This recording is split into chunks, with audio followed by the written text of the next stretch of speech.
भी सफ़ेद हो गए और आप फरमाते हैं कि मेरी उम्र 2 साल है, तो आपने फरमाया मैं दरअसल अपनी ज़िंदगी में उम्र के वो ही 2 साल शुमार करता हूँ जो मेरे आले मोहम्मद की बारगाह में गुजरे, जो मेरे इमाम जाफर सादिक की बारगाह में गुजरे, जो मुस्तफ़ा के बेटे की बारगाह में गुजरे।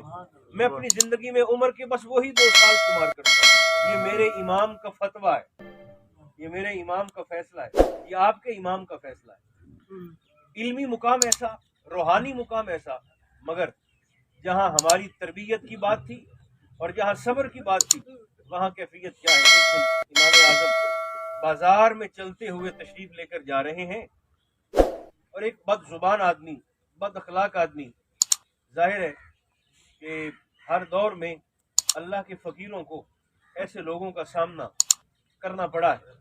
इमाम आज़म तशरीफ लेकर जा रहे हैं अपने आलिमाना वकार के साथ, और वो बद कलाम शख्स आपके साथ साथ चलता आया बड़े बाजार में। जैसे ही आप अपने घर में दाखिल होने लगे, अब आप उसका जरा रवैया देखिए कि उसने इमाम आज़म के कंधे पर हाथ रखा, आप पीछे पलटे तो वो आपसे मुखातिब होकर कहने लगा, आपके घर के दरवाजे पे खड़ा होकर आपसे कहने लगा, नुमान मैं आपकी वालिदा से निकाह करना चाहता हूं, मैं आपकी माँ से निकाह करना चाहता हूं। अब ये शख्स, ये बात अगर मैं और आप अपने मुतल्लिक सोचें तो खून खौल उठता है, मगर हमारी तरबियत का सामान इमाम ने कैसे फरमाया। उसने कंधे पर हाथ रखा और जसारत करते हुए कहने लगा, मैं आपकी वालिदा से निकाह करना चाहता हूं। आपको जलाल नहीं आया, आपको गुस्सा नहीं आया, बल्कि तहम्मुल का पैकर बने और सब्र की चट्टान बने। बड़े ठंडे और नरम अंदाज से आपने उसे मुखातिब होकर फरमाया, मेरी वालिदा मोमिना भी है, मेरी वालिदा आकिला भी है, मेरी वालिदा फैसला करने में आज़ाद भी है, मेरी वालिदा बात को समझने वाली भी है। अगर आपके निकाह का पैगाम और फैसला मेरी वालिदा को कबूल है तो मुझे क्या एतराज हो सकता है। उसकी सोच के बरअक्स जब मेरे इमाम ने उसे जवाब दिया तो रिवायत में आता है, खड़े खड़े वो शख्स कटे हुए दरख्त की तरह धड़ाम से जमीन पे गिरा और गिरते ही उसकी रूह परवाज कर गई। उसकी जान निकल गई, खत्म हो गया, ठंडा हो गया।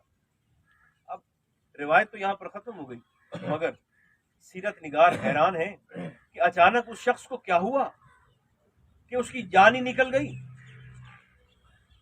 इमाम आज़म के सीरत निगार फरमाते हैं, उसे और कुछ नहीं हुआ, उसे इमाम के सब्र ने मार डाला, उसे इमाम का हौसला खा गया, उसे इमाम के सब्र ने मार डाला।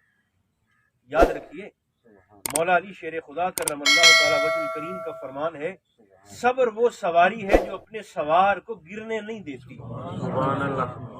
अगर हम बड़ी बड़ी बातें ना भी करें, सिर्फ अपनी जिंदगी में इसी एक सिफत सब्र को दाखिल कर लें तो हमें महसूस होगा कि हमारे मामलात उलझने की बजाय सुलझना शुरू हो गए हैं। एक हदीस मुबारका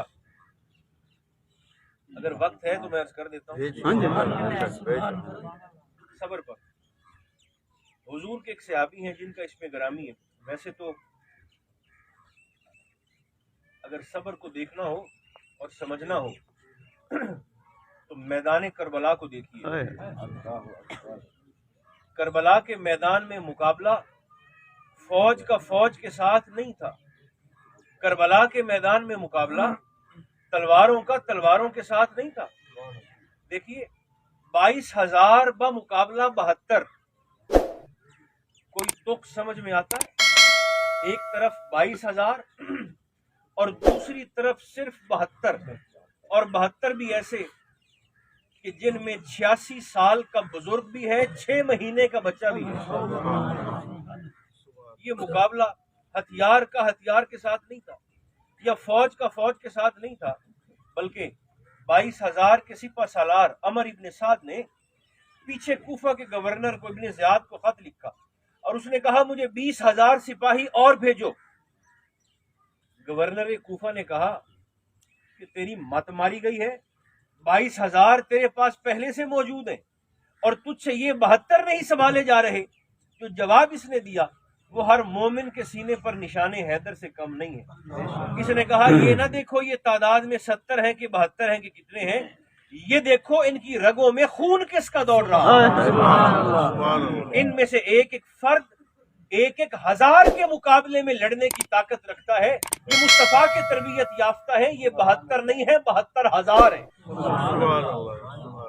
کربلا کے میدان میں ہمیں حوصلہ ہو جائے گا، جب میدان کربلا کو دیکھیں گے ہمیں صبر ہو جائے گا، ہمارا دل ڈھارس میں آ جائے گا۔